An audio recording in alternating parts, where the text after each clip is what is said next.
Estamos meditando o Evangelho de Jesus Cristo, segundo João, da terça-feira da quarta semana da Quaresma.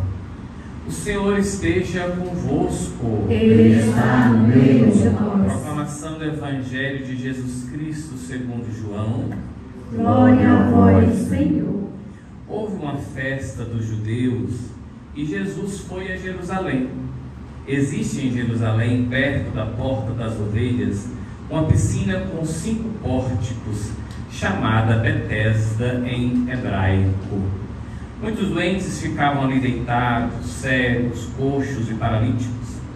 De fato, um anjo descia de vez em quando e movimentava a água da piscina, e o primeiro doente que aí entrasse, depois do borbulhar da água, ficava curado de qualquer doença que tivesse. Aí se encontrava um homem que estava doente havia 38 anos. Jesus viu o homem deitado e, sabendo que estava doente há tanto tempo, disse-lhe: queres ficar curado? O doente respondeu: Senhor, não tenho ninguém que me leve à piscina quando a água é agitada. Quando estou chegando, outro entra na minha frente. Jesus disse: levanta-te, pega na tua cama e anda. No mesmo instante o homem ficou curado, pegou na sua cama e começou a andar. Ora, esse dia era um sábado. Por isso os judeus disseram ao homem que tinha sido curado: é sábado, não te é permitido carregar tua cama. Ele respondeu-lhes: aquele que me curou disse: pega a tua cama e anda. Então lhe perguntaram: quem é que te disse: pega a tua cama e anda? O homem que tinha sido curado não sabia quem fora, pois Jesus se tinha afastado da multidão que se encontrava naquele lugar. Mais tarde, Jesus encontrou o homem no templo e lhe disse: eis que estás curado, não voltes a pecar, para que não te aconteça coisa pior. Então o homem saiu e contou aos judeus que tinha sido Jesus quem o havia curado. Por isso os judeus começaram a perseguir Jesus, porque fazia tais coisas em dia de sábado. Palavra da salvação. Glória a vós, Senhor. A vós descei divina luz, a nós descei divina luz, em nossas almas acendei o amor de Jesus. Em nossas almas acendei o amor de Jesus. Queridos irmãos e irmãs aqui presentes, a você também que nos acompanha pelas redes sociais, nós não podemos perder de vista que estamos na observância quaresmal e o que está à nossa frente, para o qual nós nos movemos, é a grande semana na qual a Igreja celebrará, meditará sobre o sofrimento, a paixão, a morte e a ressurreição do Senhor. Só há sentido da observância quaresmal porque Ele ressuscitou. Nós não estamos nos encaminhando para o Calvário e lá ficarmos. Nós estamos nos encaminhando para o Calvário na certeza de que tudo passa, só Deus permanece, só Deus basta. São João Paulo II dizia que nada melhor do que entre a tempestade até a chegada da bonança, uma boa reza do texto, justamente para acalmar o nosso ser, renovar no nosso interior a confiança em Deus.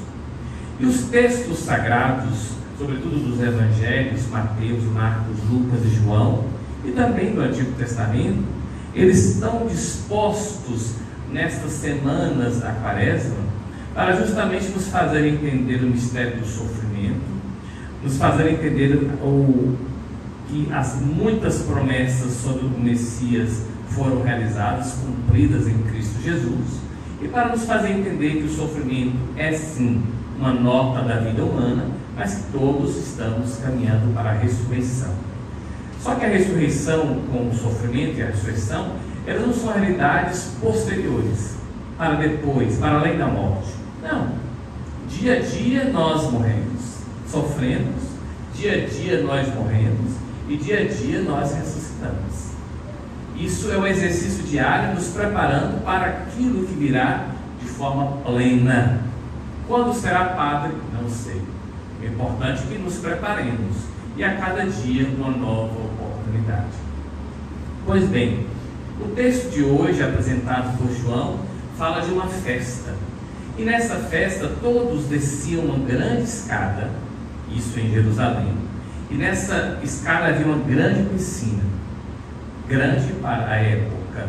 E no entorno da piscina ficavam como que um sem número de pessoas enfermas, todas com suas dificuldades, esperando esse dia que ninguém sabia, quando um anjo vinha e revolvia as águas, tornando-as santas pela visita do anjo. E o que acontecia? Quem tinha condições pagava alguém para ficar sempre atento, de modo que quando a água era revolvida, logo quem tinha condições caía na água e era curado. O que acontecia? Aqueles e aquelas que não tinham condições iam ficando à margem.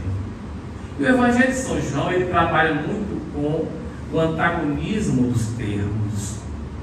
Jesus vê aquele doente. Eram tantos. Ele olhou a todos. Só que Jesus não só nos olha, ele nos percebe em nossa individualidade. Jesus nos vê. Olha que interessante, dois verbos que indicam uma ação ligada ao nosso aparelho de visão, né? A nossa perspectiva, a nossa possibilidade de ver as coisas, mas há o olhar que não se distingue muito, diríamos quase que superficial, e ao ver aquela realidade que pinça e contempla e percebe aquela pessoa.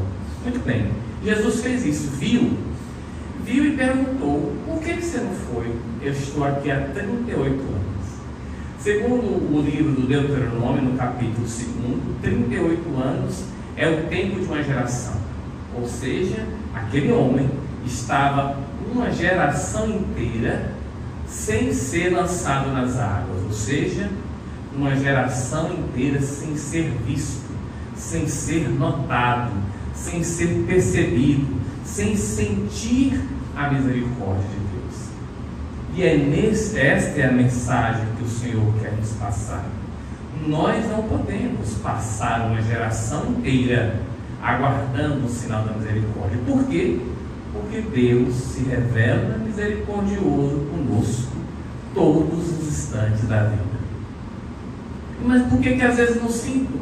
Porque às vezes há entre mim e o Senhor um bloqueio. Às vezes há entre mim e o Senhor um muro tão espesso, tão rígido, que me impede de perceber o Senhor me vendo e, sobretudo, perceber que o Senhor está estendendo sua mão e me ajudando. E nisso, meus irmãos e irmãs, o mal, ele é primordioso. O mal é que vai criando em nós essas estruturas que nos fazem acreditar que ninguém olha por nós, só que nós somos vistos, somos amados, somos queridos. Daí Santa Teresinha dizer que ninguém jamais cairá das mãos do Senhor. Ele sempre nos atende. Depois, o texto quer dizer que há alguém maior do que aquela água revolvida pelos anjos. Quem é? Jesus. Por isso que ele vai dizer de si: eu sou a água da vida. Sou eu que sacio a sua sede, sou eu que mato a sua fome. Às vezes nós ficamos nas realidades periféricas. Por isso que a verdadeira devoção à Nossa Senhora nunca nos deixa paralisados nela. Nossa Senhora tem clareza disso. À medida que amamos a mãe nos apresenta o Filho.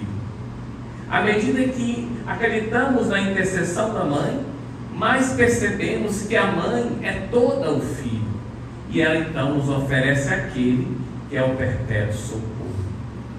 E aí termino nos fazendo lembrar que maior, melhor, mais potente do que aquela água de tempos em tempo tocada pelos anjos é o Cristo, que pode estar em nós em todo instante da nossa vida, que Ele nos vê.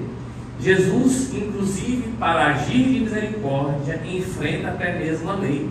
No sábado, até hoje em Israel, se no hotel tem 2 elevadores, um tem que ficar parado, só o outro funcionando. Ou seja, ele fora curado, e porque era sábado, não podia pegar nada, não podia trabalhar. O que Jesus fala? O que Jesus revela? Que a misericórdia é maior do que a lei. E aí Jesus um dia fala isso em Mateus: como vocês são hipócritas, não querem ajudar os outros, mas se seu jumento cai no buraco, sai correndo para salvá-lo, para não perder o quê? Dinheiro. Então Jesus nos ama sem interesse, mas quero terminar dizendo a nós aqui e a você: Ele não tem interesse, mas respeita a sua liberdade. Se abra e permita que Deus te veja, e permita que Deus dissipe suas trevas, permita que Deus habite em seu coração. E aí nós saberemos que maior do que as águas que curam é o Cristo, água da vida que nos dá a salvação. Louvado seja nosso Senhor Jesus Cristo. Amém.